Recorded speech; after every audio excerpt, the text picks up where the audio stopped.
Uma saudação a todos! Meu nome é Emerson Borges, sou bacharel em História e por mais de 20 anos fui ministro religioso.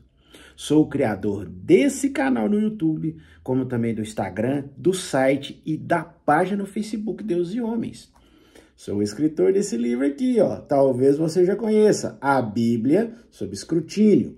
E baseado no meu livro, toda semana aqui nesse canal, nós analisamos um tema profundo da Bíblia. E hoje nós vamos falar sobre as influências mitológicas na construção do mito Jesus.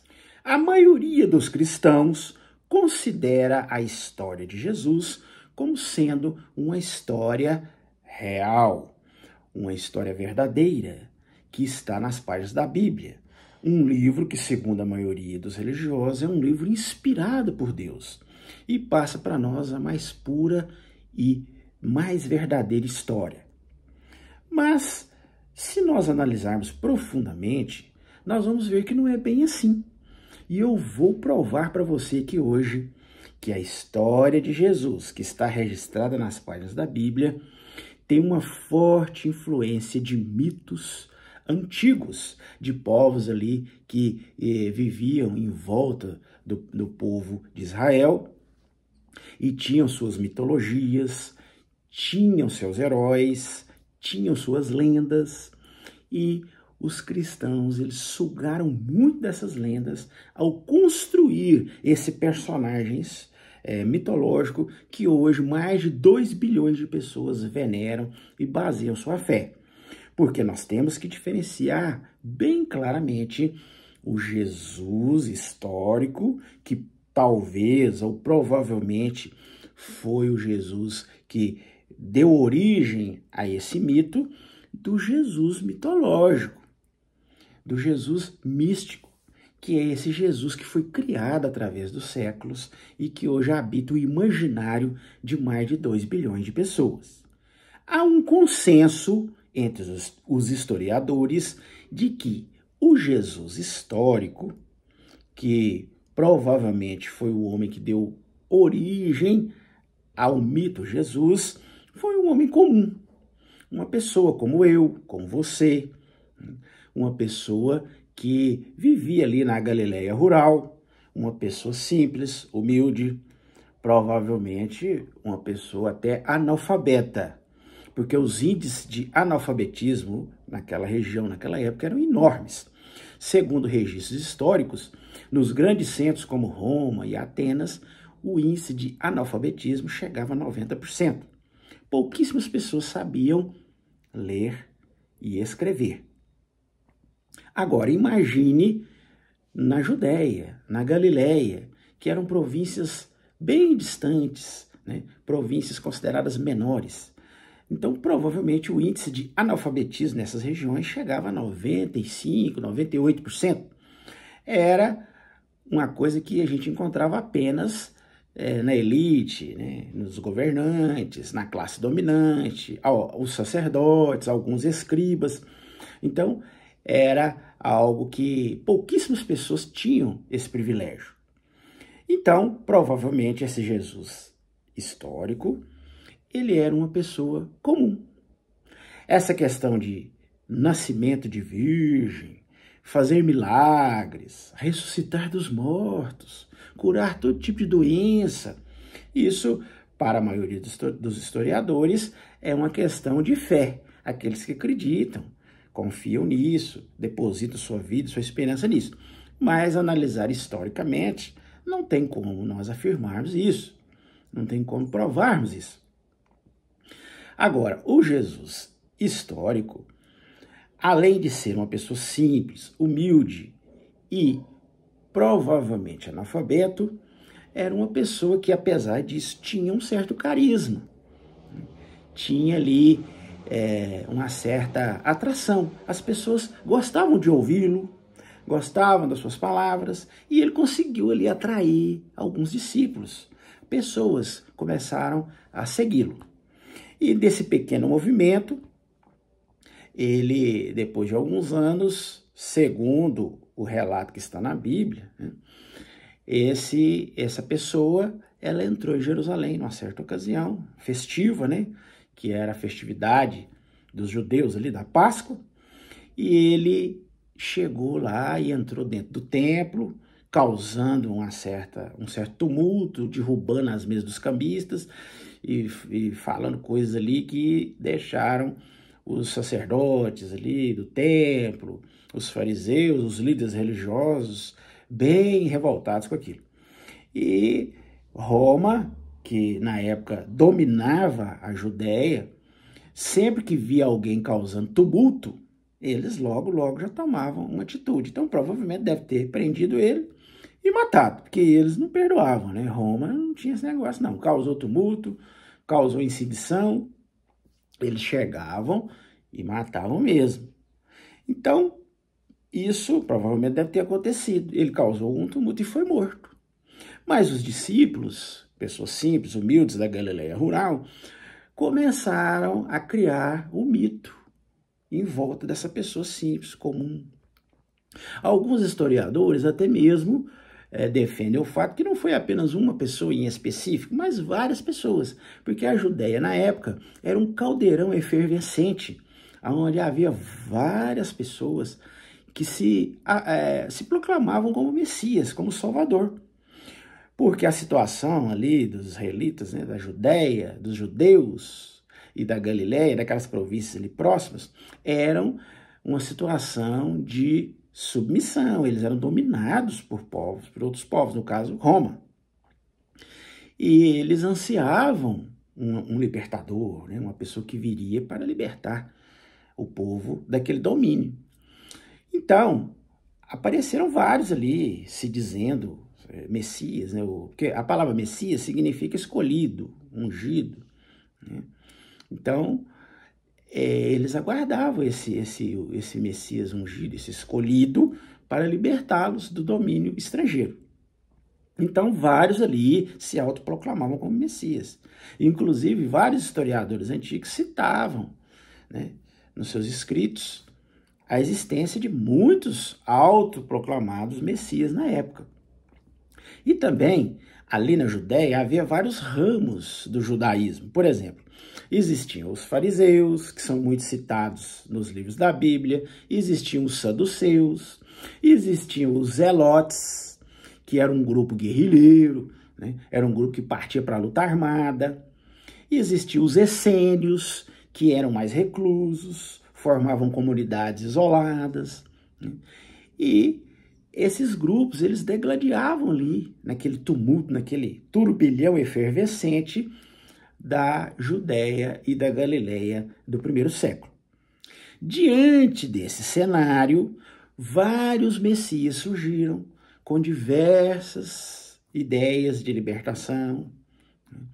E, segundo a maioria dos historiadores, um desses, ou talvez alguns ali, né, eles serviram de base para a construção do mito Jesus, que é esse que hoje habita o imaginário e a fé de bilhões de pessoas. Esse mito foi construído com o tempo, porque esses discípulos foram levando essas histórias desse Jesus histórico, ou desses vários ali, messias, supostos messias, foi levando através da tradição oral. Então ia passando de boca em boca, porque eles não tinham condições de escrever nada. Eles eram analfabetos, né? Então, e ali, naquela região, era falado um dialeto chamado aramaico, né? O grego, que era a língua oficial, a língua mais falada naquele mundo, na época, era raríssimo a pessoa falar grego ali naquela região. Somente os governantes ou alguns escribas. Então, aquelas pessoas simples, humildes da Galileia rural, começaram a falar em aramaico, oralmente, começaram a levar essas histórias, essas lendas, esses mitos desse suposto Messias, ou desses vários Messias. E essas histórias foram confluindo e foram aumentando com o tempo. Que você sabe, a tradição oral tem esse problema, a cada conto aumenta um ponto. Então, eles vão falando, vai aumentando, né? A história, um milagre que era mais simples passa a ser mais complexo, né? uma ressurreição que era mais simples passa a ser mais complexa. E ali, naquela época, visto que a medicina era muito atrasada, né? Eles tinham um conhecimento muito pequeno sobre medicina na época. Várias coisas que hoje são explicadas pela ciência, na época não tinha explicação. Por exemplo, uma pessoa começava a dar um ataque epilético. Aí, de repente, como nós sabemos hoje, né, quando a pessoa começa, né, a entrar em convulsão, né, cai no chão, aquilo todo mundo sabe que ele está tendo um ataque epilético e que depois de um tempo ali, um determinado tempo, aquilo vai parar. Mas na época as pessoas não entendiam isso. As pessoas começavam a dar ataques epiléticos, eles achavam que era uma possessão demoníaca. E aí, às vezes coincidia de chegar ali um suposto messias, um curandeiro, e chegava, a pessoa estava ali dando aquele ataque epilético, espumando pela boca, ele punha a mão ali, aquela pessoa parava. Mas ela já ia parar mesmo, porque o ataque epilético tem um tempo. E aí as pessoas em volta não entendiam nada, achavam, olha lá, ele estava sob o efeito de um demônio e o homem que expulsou o demônio.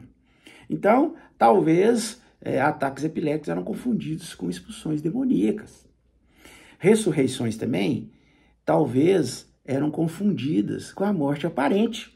Até há pouco tempo aqui no Brasil, há umas décadas atrás, muitas pessoas eram enterradas vivas, porque eles não guardavam aquele tempo necessário para saber se era uma morte aparente ou se era uma morte real.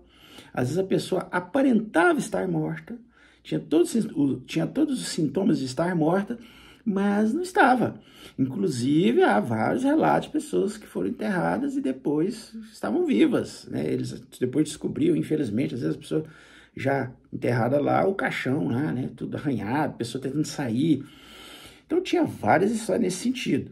Até aqui no nosso país, há pouco tempo atrás. Agora, imagine há 2000 anos atrás, na Galileia rural, na Judéia rural.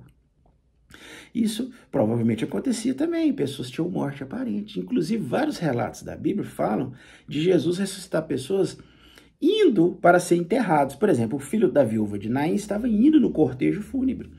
Então, provavelmente, essa pessoa tinha tido uma morte aparente. E aí, a hora que Jesus interrompeu o cortejo, olhou o jovem e ele acordou. Aí, as pessoas da época, que não tinham entendimento de medicina, logo pensaram, oxa, aí, ó, ressuscitou o jovem, olha aí, que coisa maravilhosa. E começou a correr aquele boato.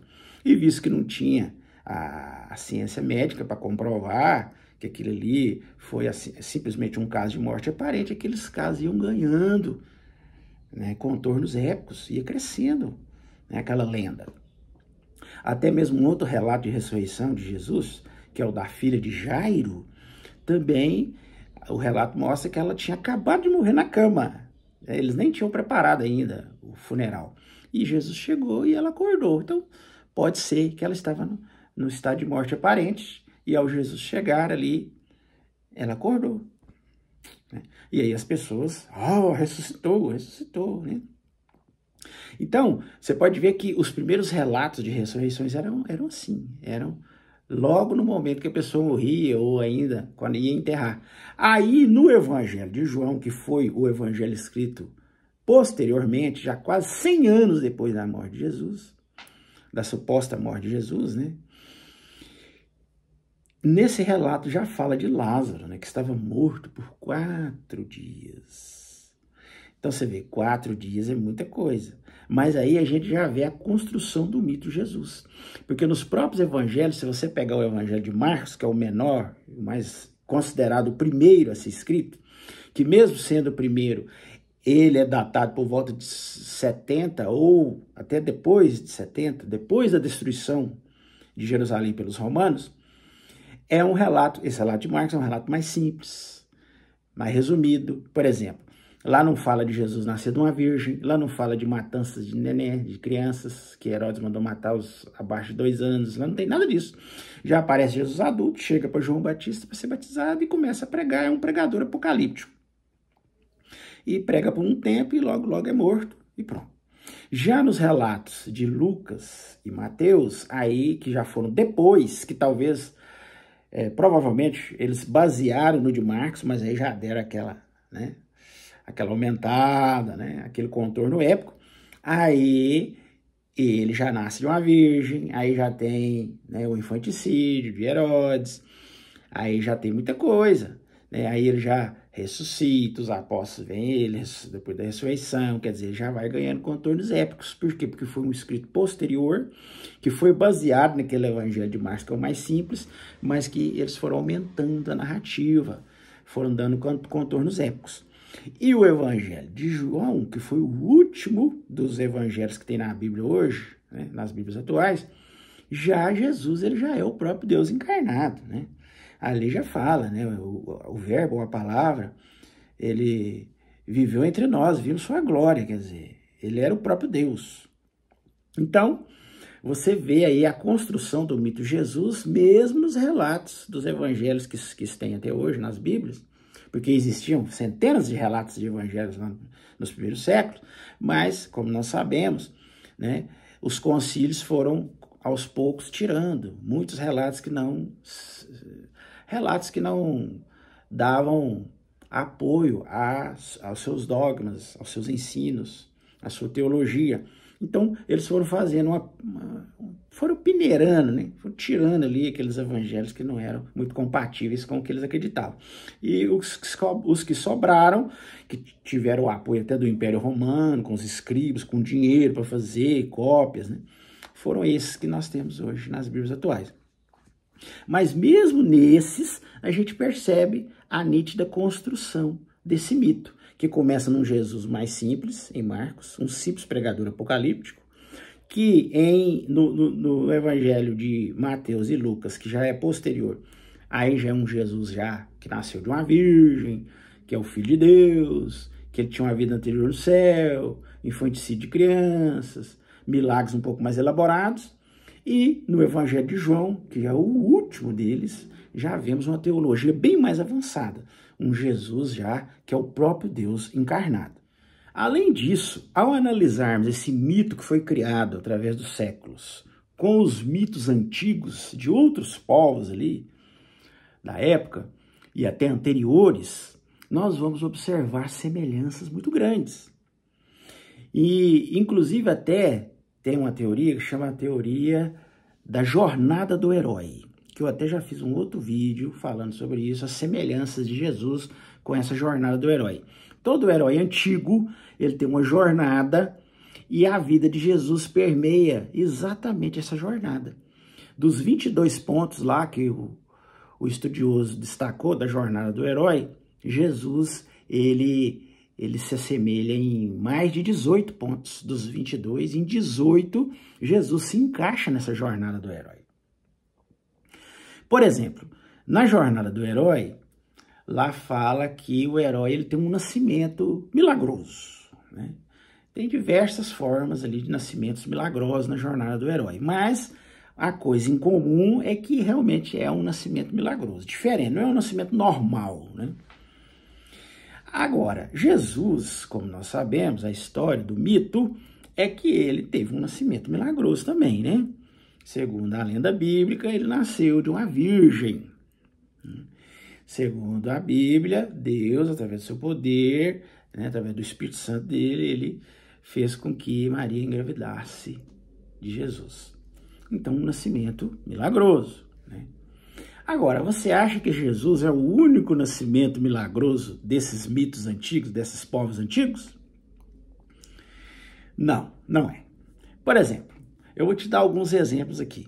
Você sabia que o semideus grego Perseu nasceu quando Zeus, que era o deus maior do panteão grego, visitou uma virgem chamada Danae, em forma de um banho de ouro, e a engravidou? Você sabia disso? Que Perseu teve um nascimento milagroso? Quer um outro exemplo?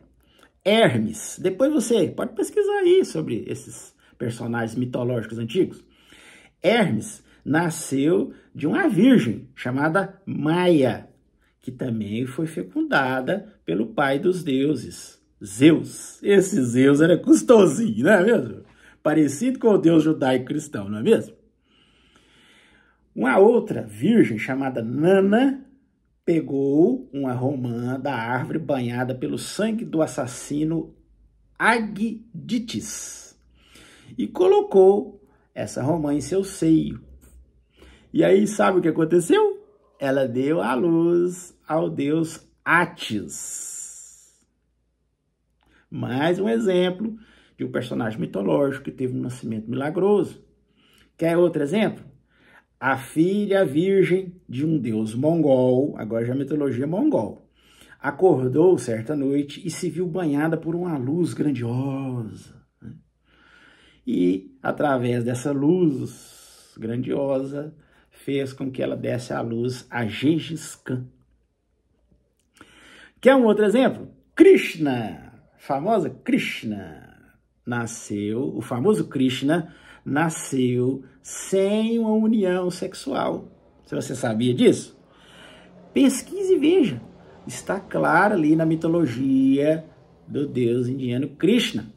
Nasceu sem união sexual, por meio de uma transmissão mental iógica da mente de Vasudeva no ventre da virgem Devaki. Observe aí todos os nascimentos milagrosos, nascimentos totalmente fora do normal, semelhante à história, ao mito bíblico do nascimento de Jesus, que nasceu de uma virgem. Mas os exemplos não param por aí. Quer mais um exemplo de nascimento milagroso? Eu vou te falar. Rheia Sílvia. Pesquise sobre essa personagem mitológica. Rheia Sílvia, uma sacerdotisa virgem.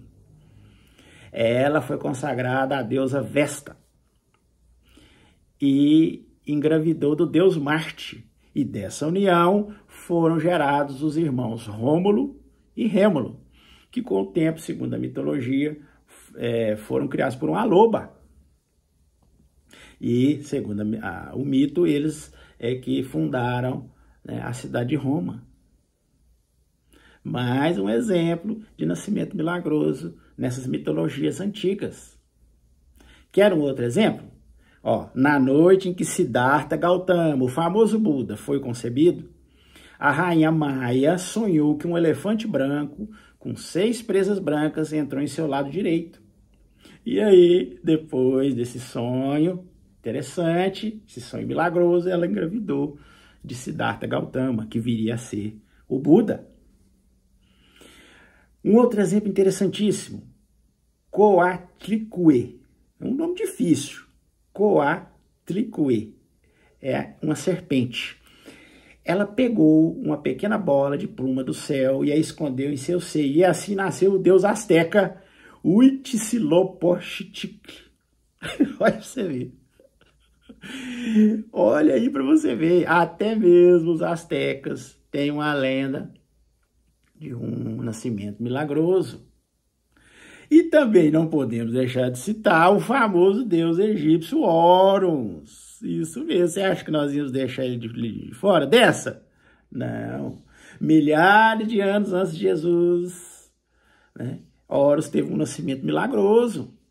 Um antigo relevo egípcio retrata essa concepção, mostrando a sua mãe, Ísis, na forma de um falcão, pairando sobre o pênis ereto de um Osíris prostrado e morto. Portanto, Ísis foi fecundada pelo espírito de Osíris, pois ele já estava morto, habitando o mundo dos mortos. Uma estela datada de 1400 antes da nossa era, olha bem, que está exposta para quem quiser ver no Museu do Louvre, contém um hino que descreve essa concepção milagrosa que eu acabei de falar. Está lá, para quem quiser ver. Mais um nascimento milagroso. E outros detalhes da vida de Jesus. Você acha que é só o nascimento milagroso que tem coisas ou relatos muito parecidos com mitos antigos, de heróis antigos? Não, não é só o nascimento, não. Vamos comparar um pouquinho o mito Jesus com outro deus antigo que era muito adorado na época, chamado Mitra. Isso mesmo, Mitra. Pesquise aí sobre o deus Mitra. Mitra pertence às mitologias persa, indiana e grego-romana. Quer dizer, um deus que foi venerado por séculos, né? Muito tempo. Ele é descrito como o deus do equilíbrio e da ordem do cosmos.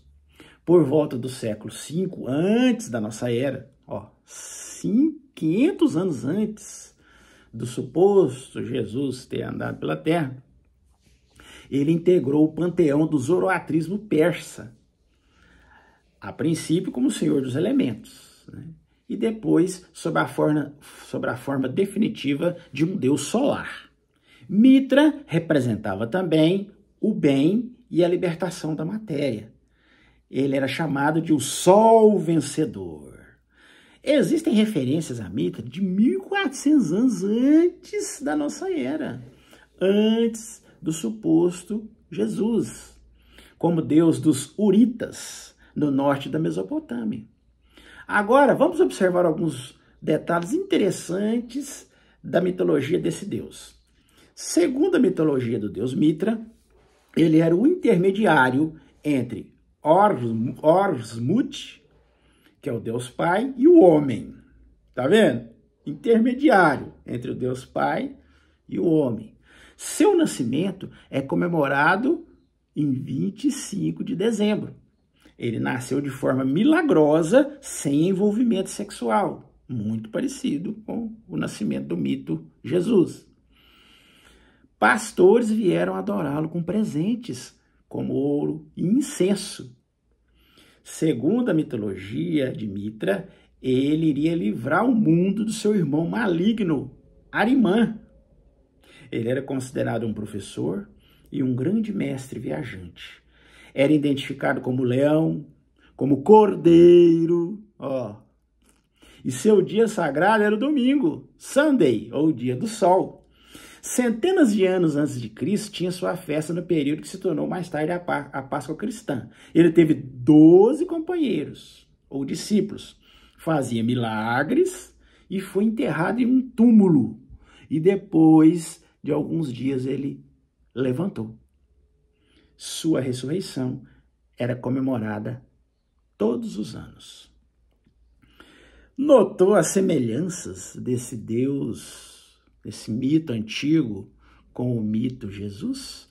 E veja que ele é bem mais antigo que Jesus. Então, provavelmente, quando eles resolveram colocar aquelas lendas orais do suposto Jesus, né, do homem comum, que foi ganhando contornos épicos pela transmissão oral, já décadas depois dos acontecimentos, quando eles resolveram colocar por escrito, talvez alguns cristãos um pouco mais sofisticados, de algumas comunidades que foram surgindo com o tempo, com o passar de décadas, né, 40, 50 anos, quando eles resolveram fazer um relato biográfico, porque no início nem isso tinha, né? Tinha só cartas e correspondências entre algumas comunidades, mas depois de 40, 50 anos começou a surgir os primeiros relatos biográficos, os primeiros mais simples, como eu já falei, e depois foram ficando mais complexos, com contornos mais épicos.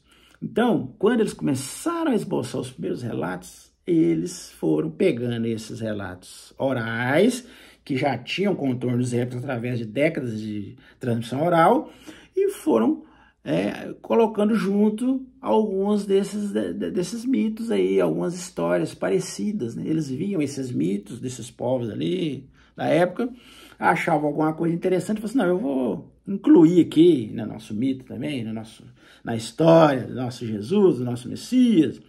E não foi apenas o Deus Mitra, né, a história, o mito desse Deus que influenciou muito a construção do mito de Jesus. Outros deuses também, outros mitos da época, foram muito sugados pelo mito de Jesus. Por exemplo, eu posso citar aqui o deus grego Dionísio, que é do 2º século antes da nossa era comum, uns 200 anos antes de Jesus, ele já era venerado. E ele foi incorporado pelos romanos com o nome de Baco.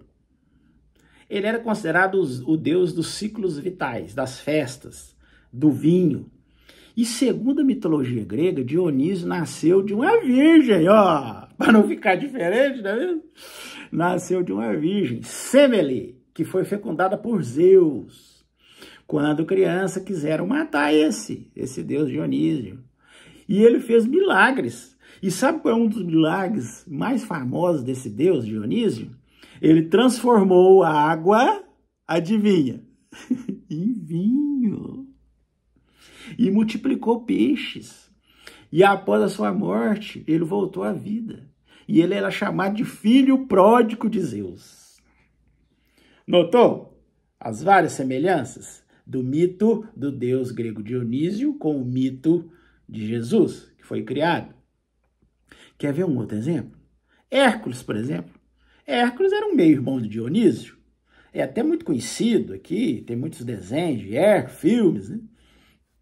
E, igualmente, Hércules nasceu de uma virgem, no caso, Alcmena. Foi fecundada, essa Alcmena, que era virgem, foi fecundada por Zeus. Esse Zeus era danadinho, né? Seu nascimento também, por muito tempo, foi comemorado em 25 de dezembro. Ele foi impiedosamente tentado pelas forças do mal. No caso, Hera, a ciumenta esposa de Zeus.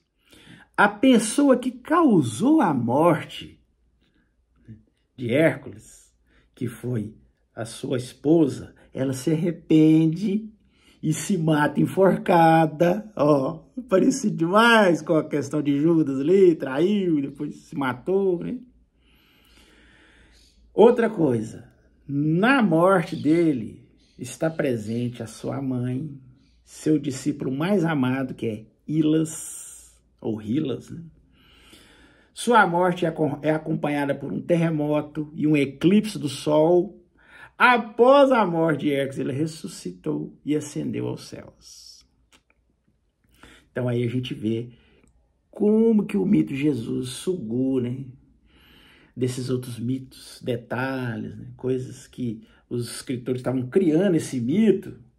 Os posteriores escritores cristãos, que já estavam começando a escrever os primeiros relatos biográficos, já 40, 50, 60 anos depois, eles foram incorporando, né? Que foi escrito em grego já, né? Eram escritores gregos, foram incorporando esses detalhes. Nós temos mais exemplos, você acha que para por aí? Vamos falar um pouco sobre Siddhartha Gautama, popularmente conhecido como Buda, que viveu 500 anos antes de Cristo. Segundo o Buddhacarita, que é a sua biografia mais completa e mais antiga, que é um poema épico escrito pelo poeta Asvagosa, que data do começo do século II a.C. Segundo, né, essa biografia, a missão de salvador do mundo foi profetizada para Buda, né, para Siddhartha Gautama. Foi profetizado, ainda quando ele ainda era bebê, que iria ser o salvador. Né? Ele ia ser o salvador do mundo. Foi profetizado isso. Muito semelhante ao que ocorreu no mito Jesus. Diz essa biografia que quando ele tinha 30 anos, ele iniciou sua vida espiritual. Foi impiedosamente tentado pelas forças do mal enquanto jejuava. Caminhou sobre as águas. Ensinava por meio de parábolas, inclusive parábolas sobre um filho pródigo. A partir de um pão, alimentou 500 discípulos. E ainda sobrou, né? Transfigurou-se em frente aos discípulos, com luz saindo do seu corpo. E após a sua morte, segundo apenas a tradição chinesa, ele ressuscitou. Mais um exemplo de mitos antigos, daqueles povos antigos que tiveram uma forte influência na construção do mito de Jesus. Mas temos mais exemplos. Quer ver um outro exemplo muito interessante? Krishna, que eu já falei do nascimento milagroso dele. Krishna, como todos sabem, é uma figura central do hinduísmo, que remonta 3.000 anos antes da nossa era. 3.000 anos antes do suposto Jesus ter, né, nascido. Olha bem, 3.000 anos antes. E, segundo a lenda de Krishna, ele nasceu de uma virgem, conforme eu já falei, chamada Devaki, e uma estrela avisou sua chegada. E ele é considerado o 8º avatar de Vishnu, portanto, é a segunda pessoa da trindade hindu, formada por Brahma, que é o criador, Vishnu, o conservador, e Shiva, o destruidor. Foi perseguido por um tirano que requisitou o massacre de milhares de crianças. Olha bem, fez vários milagres. Em algumas tradições, morreu em uma árvore. E após a sua morte, ressuscitou. O que você acha disso tudo? O que você acha? Seja sincero comigo. Mera coincidência? Será? É coincidência demais, não é? As semelhanças são tão grandes, gente, mas tão grandes, que Justino, o Mártir, que era um famoso teólogo cristão do primeiro século, considerado um dos pais da igreja, um dos primeiros historiadores e defensores do cristianismo, que foi decapitado como mártir em 165 da nossa era, ele reconheceu nos seus escritos, ele falou desse jeito assim, ó, uma passagem, inclusive, muito famosa, que ele escreveu: quando nós dizemos que Jesus Cristo, nosso mestre, foi produzido sem união sexual, morreu e ressuscitou, ascendendo aos céus, nós não propomos nada de muito diferente do que aqueles que propõem e acreditam nos filhos de Júpiter. Isso aí, gente, são palavras, não são minhas, não. São palavras de Justino Mártir, um dos pais da igreja. As semelhanças do mito que eles estavam construindo sobre Jesus e dos mitos antigos daqueles povos ali vizinhos era tão grande, mas tão grande, que ele ficou constrangido ao ponto de chegar a falar sobre isso.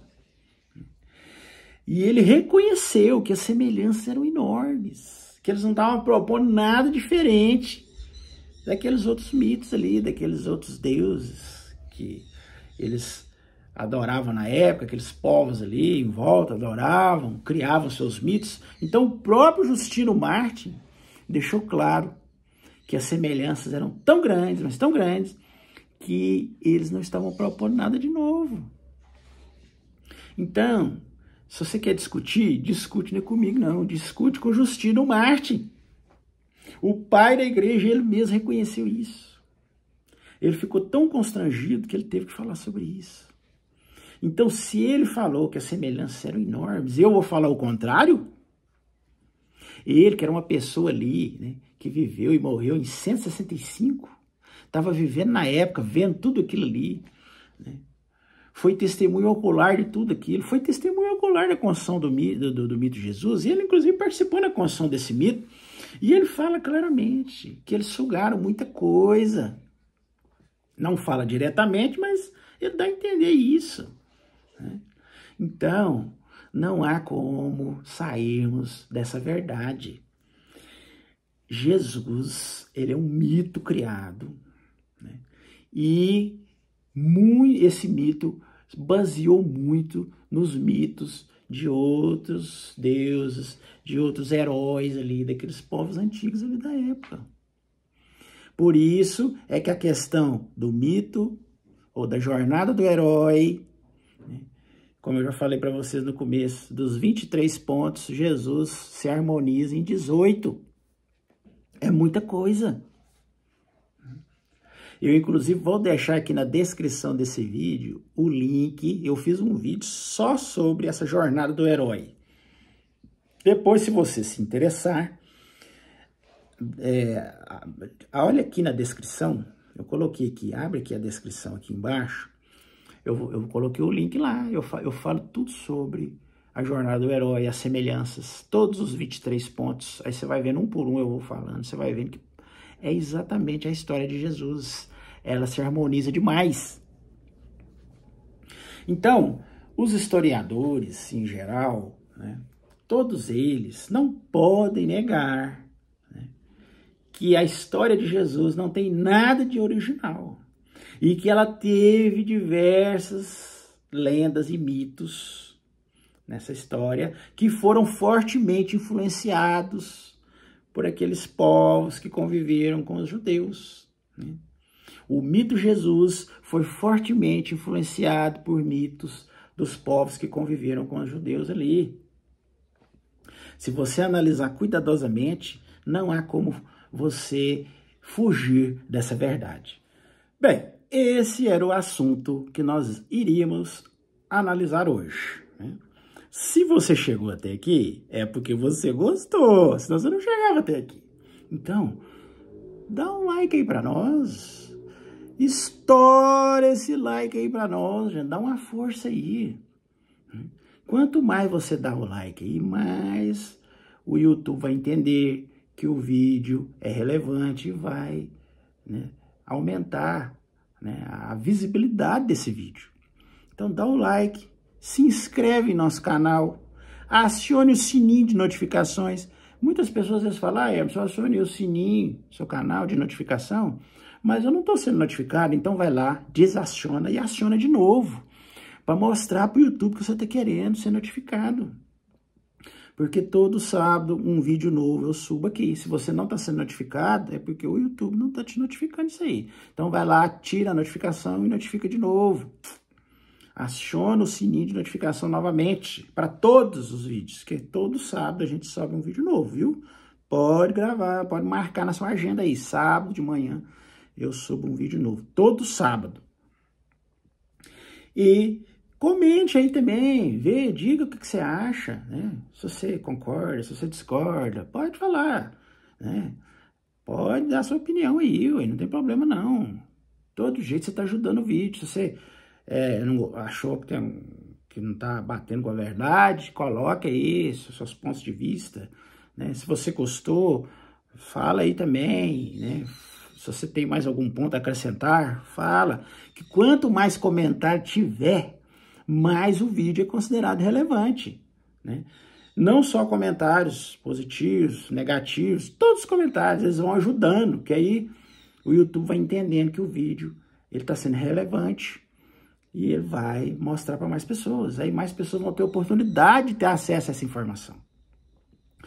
E pega o vídeo e compartilha com seus grupos, no WhatsApp, no Face. Compartilha com a galera aí.